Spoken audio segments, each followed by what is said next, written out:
আমি কেন্দ্রিক। হ্যাঁ, আরেকটা হতে পারে যে একেবারে লিবারেল, আবার আরেকটা হচ্ছে মাঝামাঝি, শাসনও আছে সোহাগও আছে। তাহলে এইরকম একটা ব্যালেন্সের বিষয়ে আমরা চিন্তা করছি। এখন যদি ওদেরকে ক্যারিয়ার চুজ করতে দেওয়া হয়, ওরা কি জানে যে ওদের স্ট্রেংথ গুলো কি? এগুলো নিয়ে আলাপ হয়েছে কিনা, আলোচনা হয়েছে কিনা? ও কি ওর স্ট্রেংথ অ্যান্ড উইকনেস এই বিষয়গুলো সম্পর্কে জানে কিনা, যে আমি কিসে ভালো, আমার কোনটা ভালো, আমি কোনটায় ভালো, এবং সেটাকে নার্চার করে আগাচ্ছে কিনা।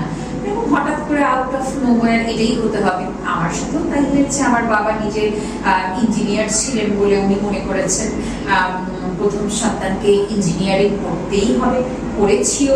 কাজেই ওই একটা চাপ কিন্তু দেওয়া হয়।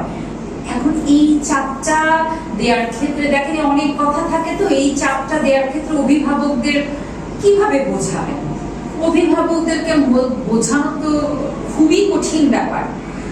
আবার উচ্চবিত্ত, মধ্যবিত্ত এবং নিম্নবিত্ত বৃত্ত অনুযায়ী যদি আপনি অভিভাবকদেরকে ভাগ করেন, তাহলে দেখবেন এক এক বৃত্তের অভিভাবককে ডিল করা এক এক রকমের পেরেশানির বিষয়।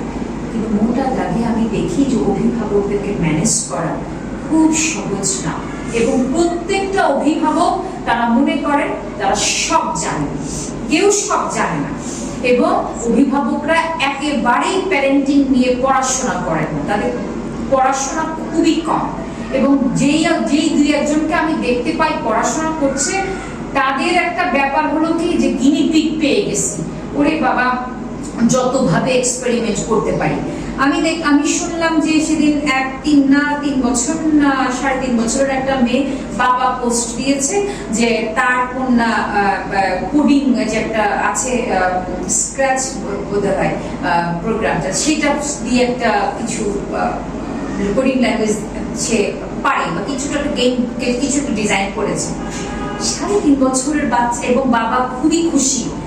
বাবার খুশিটা কোন জায়গাটা আমি ধরতে পেরেছি। আমি ওনার লেখাটা যখন পড়লাম মনে হলো যে উনি নিজেও বেশ মেধাবী, তো উনি যে সার্থকভাবে ওনার জিনগত মেধা তার সন্তানের মধ্যে দেখতে পাচ্ছেন, এই খুশিতেই বাবা একদম ভীষণ আপ্লুত।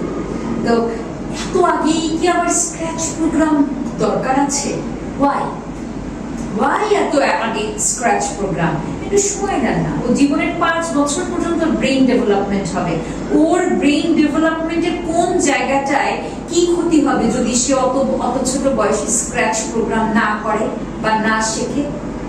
আমাদের তো মানুষ, টার্গেট হচ্ছে মানুষ বানানো। তাহলে শেষ পর্যন্ত লেখাপড়া করা শিখে, ধরেন বিশ্ববিদ্যালয়ে ঢুকলো বা বিদেশে কোথাও চান্স পেলো বা কিছুটা মেধাবী হলো, তারপরে তো মানে সবাই আইনস্টাইন হয় না।